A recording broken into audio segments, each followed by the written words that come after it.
What? Oh no, she stole knives? Oh, so she stole the knives, plotted to go to the grocery store, killed a little kid or stabbed a little kid, and then stabbed the mom. Or bro, what is going on? Oh hell no. She said she pulled that bitch. Oh hell no. Y'all know them knives when you pull that bitch out and that bitch snap open. She had one of them hoes. To make matters worse, look at her. She look crazy. Look at her. She look crazy, y'all. Look at her face. She look like her mind don't even look like it's there, bro. She's so fried. Like, just look at her. This is sad. Pause. I know you're enjoying the video right now, but what I need y'all to go do is follow my clothing brand on Instagram, rare_safari, aka Rare Journey. Cause life is a journey. High fashion times emotional attachments. Exclusive collections for y'all life safari. What's your Rare Journey? Let's get back into the video. What's good, YouTube? It's your boy JUAN1000. I keep it a band all the time. Owner and CEO of Rare Safari Clothing, aka Rare Journey. The life is your journey, man. Back out again with JUAN react to everything on my life journey, man. 5 big updates in Ohio's woman's random grocery store stabbing. Now, why is someone getting stabbed in the grocery store? I don't know. But y'all, we finna see. Y'all like, comment, subscribe, man. Law and Crime Network. Shout out to y'all for the content, man. They really just be finding the most craziest shit that be going on in the world. So we're gonna keep tuning in to them. Road to 100K. Get in the algorithm. Like the video, man. Share it to a friend. Y'all know the deal, man. I don't gotta keep saying this. Get right into the video. We all go to the grocery store to get what we need either for ourselves or our families. But you never expect moments like this to happen. Oh shit. Oh shit. Hold on, the feds outside. Oh, they got the stretcher. Oh no. Now what you're seeing is the terrifying scene after this woman allegedly stabbed a 3-year-old boy and his mom in a random attack at a Giant Eagle last June. Julian Wood. Not the black girl. Oh my gosh. No. No, not the child. Was killed in the attack, and his mom Margot was also stabbed. But the woman allegedly behind it didn't get very far from the grocery store's parking lot. She tried to run. It was hard to go help the kid. These are the first couple aisles. Where's your cuffs? Get cuffs? Hey, they laying down. Slow down. Hold on. We're good. What? Is that her? Ken, you want me to go to the female or Chinese? Oh my god. They probably tased her ass, y'all. Oh no, this is insane. Female. Hey. Go back. 3 rows farthest north. What the fuck? They tased her? They had to. Oh, this is embarrassing, bro. You got a med kit? Okay. Roll her on the side. This is embarrassing. Damn, they deep outside. We have a female in custody. Are you bleeding? Are you hurt anywhere? Knife right there. 5217 MO. Oh, and the knife is right there too. Oh my gosh, she making us black people look bad. Like, why? Why did you have to crash out? Why? Let's get her up. There you go, man. Hold you up, okay? All right. The other arm. She ain't trying to get up. We're gonna lift you up, okay? Stand up, okay? 1, 2, 3, stand up. Stand up. She ain't trying to get up. 14's in round connected. All right, let's put her in the back of the car. Hang on, I'm gonna check her right here. Let's go to Giant Eagle. Grabbing her breasts and the fuck? They give sure they don't got shit. Yeah. Walking back this way. 52 LO3, I got 3 units. 1719 myself. At Giant Eagle. Nigga, it sound like motherfucking GTA in this bitch. You see all these sirens, hear all the sirens. Like, this is insane. Florida aisle, if you got EMS coming. We don't have anything here for shit. She even got her shoes on. They said, fuck the shoes.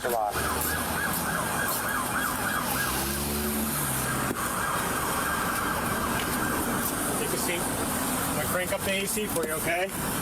We gotta get some tape, rip this off. Get any tape back here? Tape? Yeah. So that's Bianca Ellis. She's the one accused of being behind the horrifying fatal stabbing. What's Investigators going on? even caught her on surveillance video after she stole 2 knives from a thrift store nearby the Giant Eagle. What? Oh no, she stole knives? Oh, so she stole the knives, plotted to go to the grocery store, killed a little kid or stabbed a little kid, and then stabbed the mom. Or bro, what is going on? Oh hell no! She said she pulled that bitch. Oh hell no! Y'all know them knives when you pull that bitch out and that bitch snap open. She had one of them hoes. Oh, From there, no. she went over to the grocery store, spotted 3-year-old Julian and his mom, then followed them outside to the parking lot. Why? And the details are even more horrible. She allegedly stabbed the toddler in the face and back, and his mom... Why? I mean, this is a grocery store. There's a lot of shoppers inside and in the parking lot. But let's hear from one eyewitness and what he saw that day. Why would you do that? Did she say anything? No, I didn't hear anything. I had my windows out. I didn't hear anything. All I heard was just screaming, and the lady grabbed her child up out the cart, and that's when it fell over. What? He collapsed over here, and the lady just continued to walk off, and that's when everybody just kind of came out of nowhere. Yeah. And I got out. The one guy, he said, "What happened?" I said, "I don't know. I'm going to go look." I came about. Why would you stab a little kid, bro? That's dumb. Oh my gosh, bro. She making black people look bad. And you did this to you going to jail for sure. She definitely is done for. You did this to a white person? We live in a white ass America. And you gonna stab a white? That's crazy, bro. Way, and I saw her trying to get away, so I hopped in the car and chased her down. Okay. To almost where that white building is. Yeah.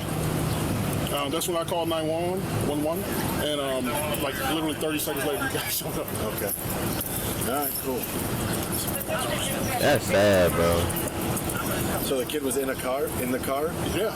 Okay. Ah, not the kid, though. Heart fell over? Yeah.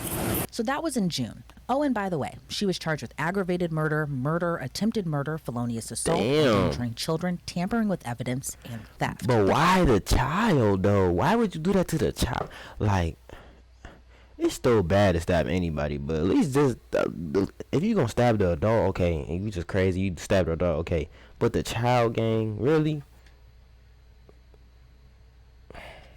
Look at her. Look how she sinned. Look like a dumbass. But then in September, her trial was put on hold because she was ordered to go to an inpatient facility after she was deemed incompetent to stand trial. And it kind of makes sense. You're accused of stabbing a little boy who you didn't know and his mom in a random attack. Right. That's pretty serious accusations. But to make matters worse, look at her. She look crazy. Look at her. She look crazy, y'all. Look at her face. She look like her mind don't even look like it's there, bro. She's so fried. Like, just look at her.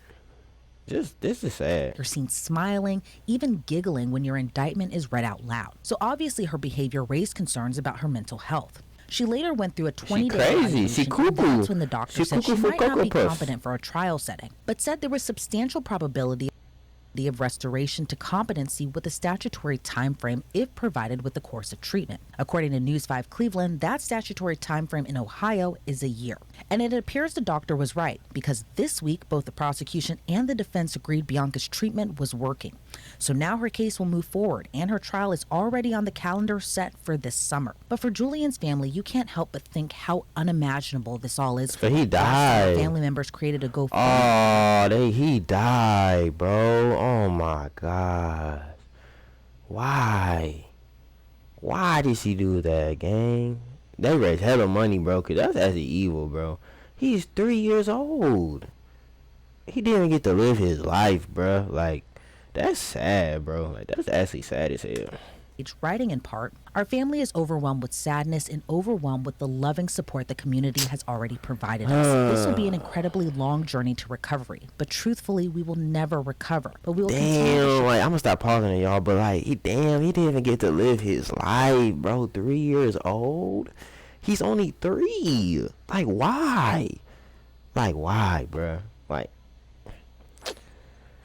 sad game. There are stories about our beautiful baby boy. His laugh, his cheesy smile, his rambunctious attitude, his love of dinosaurs, his love of school, his obsession with his new baby sister, and wrestling his big brother every chance he gets, and all the other beautiful things about that sweet little boy. Now, just a few days after Bianca's arrest, Julian's father fought back tears as he told the judge to do everything they can to keep this monster behind bars. And it's likely she'll stay behind bars. She but got it'll to. ultimately be up to a jury to decide when she goes on trial. This story really just breaks my heart. Yeah, And let's break down crazy. the latest update with criminal defense attorney Safa Robinson Ferrer. Safa, always great to see you, and thank you so much for joining me. You know, I remember when the stabbing first happened last year, and we cover a lot of awful and heartbreaking cases here, but this one really stands out to me because going to the grocery store is something people do every single day. I mean, my mom used to take me with her all the time, and then something like this happens, and it appears so random. The victims didn't even know Bianca Ellis. What's your Exactly. What was reaction the to point? story? It's absolutely heartbreaking. You know, nobody asks for these things to happen. And when you're going to the grocery store, Right. or doing things that you would normally do in your day-to-day life, you know, for something like this to happen is Man, just... that nigga was probably chilling, man. He probably got out of school, man. This one of them episodes I gotta be like, man, cause it's like nigga probably wanted to play with his friends, hop on the game. You don't know what, like it's just that's sad, game.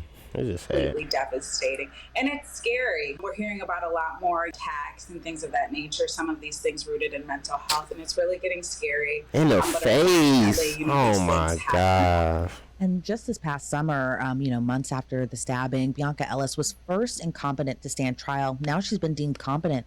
Talk to me about that whole process, and can any of the evaluation be used by prosecutors or even the defense during her trial? Yeah, so what happens, and this took place in the state of Ohio, practically speaking, we're speaking here from New York, but, there is a statutory provision that deals with mental health and competency. And She need help. Look in at the her. state of New Look how York, she- it's called 730. And She so need what help. ultimately happens in Ohio need has help. their set of laws that deal with this sort of issue as well, is if there's a question of a person's competency or fitness to stand trial or aid in their defense, then their attorney will say to the judge and the prosecutor, hey, I think that my... Hold on. I'm not mean to do that. But look at her face though, bro. She's just looking like, man, them demons in her, man. Them demons inside her, bro. She just, man, she not there yet, man. the diagnosis, disease, or defect. And as a result of these things, we want to have an order and evaluation done by a psychiatric provider to determine whether or not they're fit to stand trial and aid in their defense. The court will order that exam to take place, and usually, oftentimes, a person's in custody. They go and they interview the subject, ask a number of questions, then they deem whether or not the person is competent or incompetent. If at some point in time during the litigation the person's deemed incompetent to stand trial, then there will essentially be a hold, and they will be put under a psychiatric hold or order so that they can gain treatment, and ultimately the hope would be that they can at some point regain competency to stand trial and to aid in their defense, and it sounds like that's what happened here. And, the trial now set for July. And I believe, during one of her first court appearances, she was smiling into the camera and at the defense table when the judge was reading her charges. And again, the family was there. It was really kind of hard to watch, given that a young boy, 3 years old, died allegedly by her. And of course, we still have to say allegedly here. So with that being said, how do you think she'll play in front of a jury? Do you think she might end up doing kind of the same antics in a way, even during her trial? Or how do you think she'll kind of read across, given the severity of what? Be an interesting question. So initially, when she presented in these sorts of ways, at that point in time, I believe that's when the 730 or the competency Look at her exam was face. ordered. So those behaviors could have been as a result of whatever mental health crisis she was going through at that time, or mental. She don't got no mental health problems, nigga. She is crazy. He is crazy for Cocoa Puffs, nigga. The fuck? Diagnosis that she had. Now that she's regained competency, it will be interesting to see, through the continuous court appearances, what her demeanor is like. Is she more calm? Is she, more attentive to what's going on? Can she appropriately and adequately respond to questions and prompts by her attorney and sometimes the judge? Once we get to trial, that's going to also play out in front of the jury. You have some jurors who may be more, and we'll see what the defense is, there may unfortunately be, and I say unfortunately because there's nothing that excuses the loss of a life of a child or anybody for that matter. But why did this happen? Was there something going on, some sort of mental health implication going on? Some jurors are going to look at that and say, well, how does this factor into my determination of whether this person is guilty or innocent? And how does mental health factor into, at the time of the offense, if that person could formulate the culpable mental state for that crime or for these crimes? So the jury is going to have to look at that and pay attention to that. I'm sure there are going to be some jurors who, are not sympathetic to that. And there may be some that are. And how she presents in court will definitely be interesting. They will take how she presents in court in order to assist them in their determination and decision making on whether or not she ultimately was guilty or not guilty. To me, it seems like this case can be really hard to defend with so much evidence, like the surveillance video, the fact that she was caught with a knife used in the stabbing when she was arrested.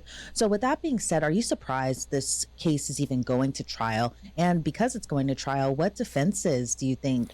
Man, they better not let her go on some, oh, she had no, bro. That's all they gonna do. Our judge even knows she crazy. You could tell the white girl, and she white too, so she like, this girl low-key crazy, but I'm getting paid for this, so I'm just gonna defend her.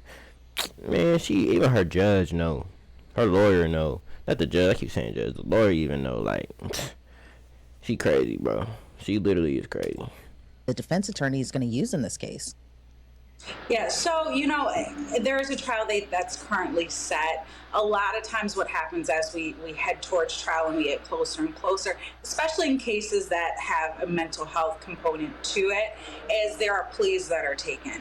One of the things that the prosecution generally does not like or want to do is they don't want to re-victimize family members and loved ones. At this trial, I'm assuming, and I'm pretty positive in saying that they're going to put mom on the stand to testify, and to have her be questioned and subject to cross-examination. I'm surprised that she didn't die either, shit. Like, but the kid, bro, like, it's a baby, bro, so it was like about the alleged attack, what was allegedly done to her, and witnessing the loss of her son is going to be very, very difficult. And can mom truly do that? Does she have the strength to do that is going to be one question. Sometimes pleas happen so that we can avoid those things. At a trial, I think that the defense is essentially going to attack. Only thing I could do is shake my head like for this. These offenses, and whether or not she could form the required intent to commit these acts. And I think that's what they're ultimately going to hang their hat on, some type of psychiatric defense in order to negate the alleged actions in this particular case. This is actually insane, bro. Will be enough bro. for a jury. We'll see. When there's oftentimes, unfortunately a body or somebody that has passed away as a result of someone's conduct, jurors like to hold people responsible. And so I think that in this case, there is going to be that was my child, bro. I don't know, gang. I damn near, it's going to be hard not to crash out and blick her ass, because it's like, you killed my 3-year-old son? Are you fucking crazy? like what had to be going through her mind, y'all?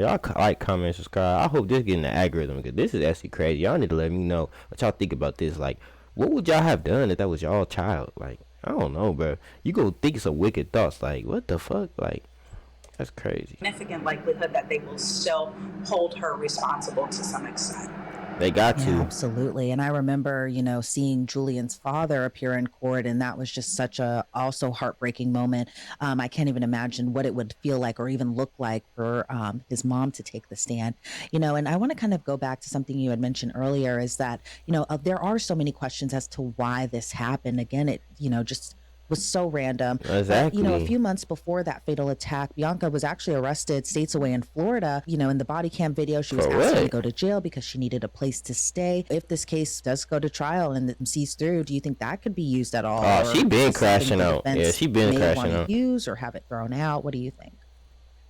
One of the things that the prosecution, is going to try to do is they're going to try to bring in outside acts that show prior bad acts. And they do that in the event that this woman were to testify. It's the defense's job to keep these things out because they don't want the jury prejudiced. They don't want the jurors to think that because she may have acted this way in one instance, that she is likely to have acted that way in this instance, furthering her guilt, quote unquote. And so that could happen. I think this incident in Florida would be positive for the defense to bring up because, again, it shows there's something going on there beyond just the physical, and that there is a question of her mental health and competency and things of that nature.